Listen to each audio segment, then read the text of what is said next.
Hi friends, कैसे हो आप लोग। स्वागत है आपका अपने चैनल मैथ हिस्सा सेंटर आरेंसर पर। तो फ्रेंड्स, आज मैं फिर से लेके आऊँ आपके लिए काफ़ी ज़्यादा भयानक डरावना रहस्यमय स्टोरी। चलिए बिना वक्त गवाए कहानी को शुरू करते हैं। शीर्षक का नाम है भूतिया रास्ता। रात के 11 बजे सुनसान सड़क पर एक बाइक रात के सन्नाटे को चीरती चले जा रही थी। दो दोस्त रोहन और मुकेश अपने दोस्त मोहित के घर जा रहे थे। रोहन और मुकेश आज पूरे 2 साल बाद अपने दोस्त मोहित से मिलने जा रहे थे। तभी रोहन मुकेश से बोलता है, यार अपने शहर में तो कुछ भी नहीं बदला। फिर मुकेश ने कहा, हाँ यार तुमने सही कहा। यही सब बात करते दोनों चले जा रहे थे। तभी मुकेश ने कहा, यार रोहन रात हो गई है, मैं कहता हूँ वो कब्रिस्तान वाली रोड से मत चलियो यार। फिर रोहन ने कहा, क्यों भाई तुझे डर लगता है क्या? अरे डर मत, मैं हूँ ना तेरे साथ। फिर रोहन की बात सुनकर मुकेश बोलता है, यार डर की बात नहीं है, तुझे तो पता ही है वो कब्रिस्तान कितना श्रापित है। रोहन निडर लड़का था, इसलिए मुकेश की बात सुनकर रोहन बोलता है, अरे भाई तू कैसी बात कर रहा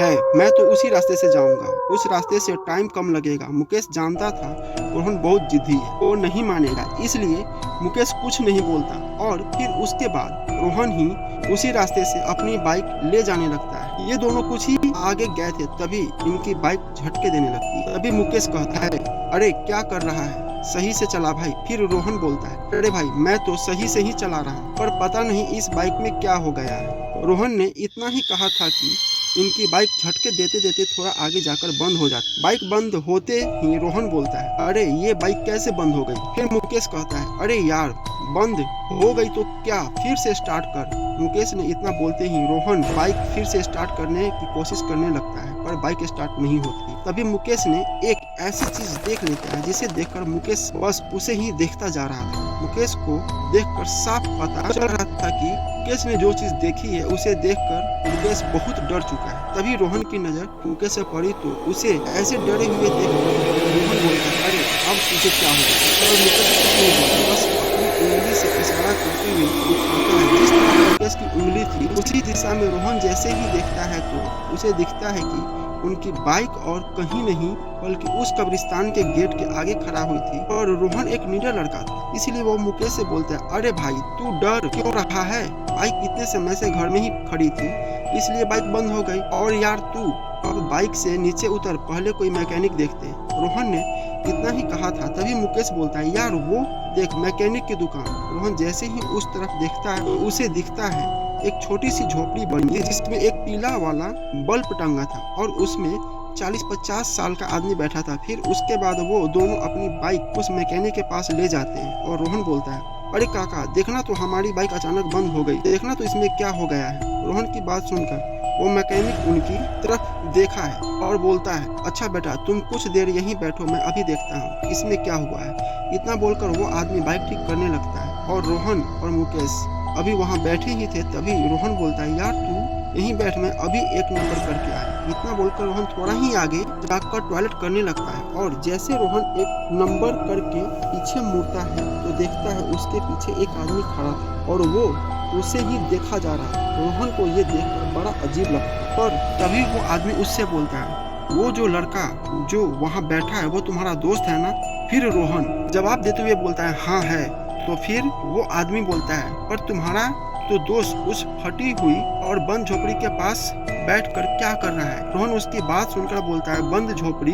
अरे इतना बोलकर रोहन पीछे मुड़ता है, चुप हो जाता है क्योंकि वो देखता है जो मैकेनिक अभी उनकी बाइक ठीक कर रहा था वो अब वहाँ नहीं है और उसकी दुकान भी बंद थी और मुकेश अभी भी वहीं बैठा था। यह देखकर रोहन बोलता है, ये मैकेनिक इतनी जल्दी कहाँ गया और इसने अपनी दुकान भी इतनी जल्दी कैसे बंद कर दी? इतना बोलकर रोहन जैसे ही पीछे मुड़ता है तो वो देखता है जो आदमी अभी तक उसके पास खड़ा था वो आदमी भी अब वहाँ नहीं था। उस आदमी को वहाँ न देखकर रोहन बड़ी ही हैरानी के साथ बोलता है, अरे ये आदमी कहाँ गया, अभी तो यही था। रोहन वैसे तो कभी डरता नहीं था, पर आज जो कुछ भी उसने अभी देखा तो उसे देखकर अब वो भी डरने लगा था। फिर उसके बाद रोहन बिना टाइम गवाए मुकेश से के पास जाता है और बोलता है, भाई उठ जल्दी उठ और अभी यहाँ से चल। फिर मुकेश बोलता है, और क्यों भाई, गाड़ी तो अभी ठीक होने ही वाली है। मुकेश के इतना बोलने के तुरंत बाद एक आवाज़ आती है, अरे क्या हुआ बेटा, आपकी बाइक बस ठीक होने वाली ही है।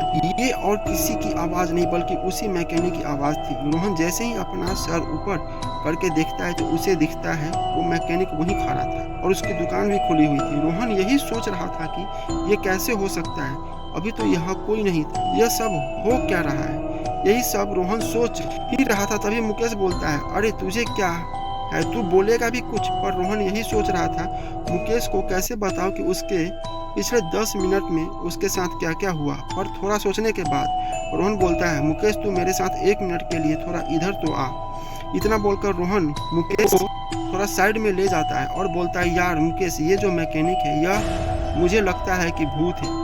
मुकेश रोहन की बात सुनकर हंसने लगता है और हंसते हुए ही कहता है, माना मैंने भूत से डरता पर इतना भी नहीं कि तू जो कुछ भी बोले मैं उसको मान लूँ। चल अब मजाक बंद कर और चल अब गाड़ी के पास ही बैठते हैं। फिर रोहन बोलता है, रुक भाई। फिर उसके बाद रोहन उसे सारी बात बताता है और जो उसके साथ पिछले 10 मिनट में हुई थी। फिर मुकेश रोहन की बात सुनकर बोलता है, यार तुझे कोई वहम हुआ होगा। इतना बोलकर वो वापस गाड़ी के पास जाने लगता है। मुकेश ने रोहन की बात को मजाक में लिया था, इसलिए वो दोनों वहीं अपनी गाड़ी के पास ही आकर बैठ जाते हैं। पर तभी वो मैकेनिक अपनी गंभीर आवाज में बोलता है, बाबू साहब या आपने यह अभी तक ये नहीं सोचा, एक सुनसान सड़क है और आसपास कोई दुकान नहीं है, बस कब्रिस्तान के गेट के सामने एक मैकेनिक की दुकान है और बगल में जंगल भी है और उसने तभी ये रात के 12 बजे तक अपनी दुकान खोल रखी है। वो दोनों कुछ नहीं बोले, बस एक दूसरे को देखते हैं और उस मैकेनिक के बात सुनते रहते। फिर वो मैकेनिक अपनी बात को जारी रखते हुए कहता है, मैं आपकी बाइक ठीक तो कर दूंगा पर उसके मैं कोई पैसे नहीं लूंगा। फिर मुकेश ने झिझकते हुए कहा, पर क्यों? फिर वो मैकेनिक मुस्कुराते हुए बोला, मैं पैसे नहीं लेता और मुझे पैसे भी नहीं चाहिए, मुझे तुम दोनों की जान चाहिए। यह सुनकर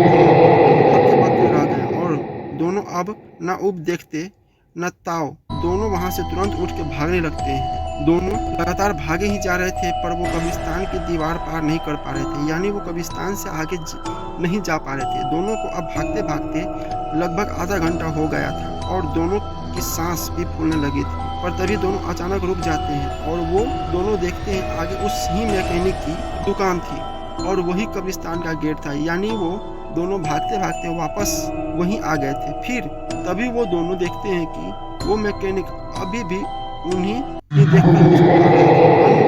यह कह रहा था वो कि तुम अब कहीं नहीं जा सकते। दोनों सोच ही रहे थे वो क्या करे, तभी रोहन मुकेश को जंगल की ओर भागने को बोलता है। फिर उसके बाद दोनों जंगल की ओर भागने लगते हैं और दोनों भागते भागते अब जंगल के काफी अंदर आ गए थे। तभी दोनों की किसी औरत की रोने की आवाज सुनाई देती। आवाज सुनकर दोनों पहले एक ही जगह पर रुक जाते हैं, फिर दोनों जिस ओर से रोने की आवाज आ रही थी उसी ही ओर जाने लगते हैं। पर थोड़ा ही आगे जाकर वो दोनों देखते हैं एक औरत उनसे थोड़ी ही दूर पर बैठी अपने सर को नीचे की ओर करे रो रही थी। पर रोहन को पता नहीं क्या होता है, वो उस औरत के पास जाने लगता है। मुकेश उसे रोकना तो चाहता था पर वो कुछ नहीं बोलता और वो भी उसके साथ ही वहीं जाने लगता है। फिर उसके बाद रोहन उस औरत के पास जाता और बोलता है, अरे सुनिए, कौन है आप और इतनी रात को यहाँ क्या कर रही हैं? पर वो औरत रोहन की बात का कुछ जवाब नहीं देती, जैसे उसने रोहन की बात सुनी ही ना हो। फिर रोहन अपने हाथ से उस औरत को टच करते हुए एक बार फिर से बोलता है, अरे कौन है आप और आप रो क्यों रही हैं? इस बार वो उनकी बात सुन लेती है और वो अचानक से अपना रोना रोककर बोलती है, उसने मेरे पति को मार दिया। बस इतना बोलकर वो औरत फिर से रोने लगती है। फिर मुकेश डरते डरते बोलता है, किसने तुम्हारे पति को मार दिया?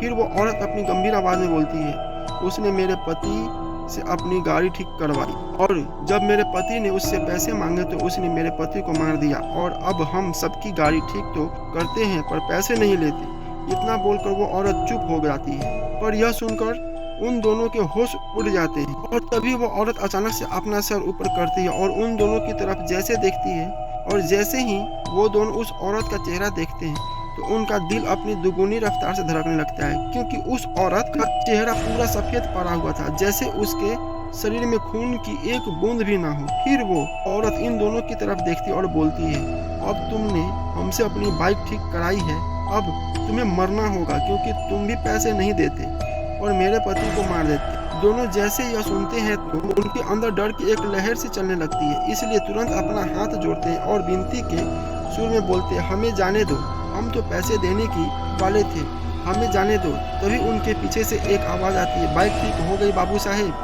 आवाज़ सुनकर दोनों जैसे ही अपने पीछे देखते हैं तो वो मैकेनिक उनके पीछे ही खड़ा था और वो मैकेनिक फिर बोलता है, आपकी बाइक ठीक हो गई। तो उसके इतना बोलने के बाद रोहन और मुकेश रोते हुए बोलते हैं, हमें जाने दो, तुमने कुछ नहीं करा, हमें जाने दो। पर उनकी बात सुनकर वो मैकेनिक बोलता है, कुछ करने के लिए तुम बचोगे कब? इतना बोलकर वो उनके पास आने लगता है और वो जितना पास जा रहा था वो मैकेनिक उतना ही भयंकर होते जा रहा था, यानी उसका चेहरा सफ़ेद हो गया था और उसकी एक आंख से खून आने लगा। और तभी वो उस औरत के रोने की आवाज़ भी बढ़ने लगी। उसकी आवाज़ इतनी तेज हो रही थी कि अब रोहन और मुकेश के कान में चुभ रही थी और देखते ही देखते रोहन और मुकेश के कान से खून आने लगा। फिर उसके बाद मैकेनिक भी उनके एकदम पास आ जाता है और वो दोनों कुछ नहीं कर पा रहे थे। उन दोनों को ऐसा लग रहा था जैसे उनके ऊपर लाखों चींटियां छोड़ दी हो और वो सब चींटियां एक साथ उन्हें काट रही हो। वो दोनों कुछ कर पाते उससे पहले उस मैकेनिक ने रोहन की दोनों आंखें निकाल दी थी। रोहन ने दर्द से तड़प कर वहीं मुकेश के सामने ही अपना दम तोड़ दिया और मुकेश कुछ नहीं कर पाया था। और तभी वो मैकेनिक उसकी ही तरफ देखने लगा और देखते ही देखते मैकेनिक ने मुकेश की भी दोनों आंखें निकाल दी और मुकेश ने भी यही तरफ कर अपना दम तोड़ देता है। कहते आज भी उस कब्रिस्तान के गेट के आगे वही मैकेनिक रात को अपनी दुकान खोलता है और वो अभी भी गाड़ी ठीक करने के पैसे नहीं लेता है। क्या आपको भी अपनी गाड़ी फ्री में ठीक करानी है तो प्लीज़ वहाँ जाइए और उससे कांटेक्ट कीजिए। तो फ्रेंड्स कैसा लगा स्टोरी हमें कमेंट करके बताइए और हमारे चैनल को सब्सक्राइब जरूर कीजिए। मिलते हैं अगले स्टोरी में।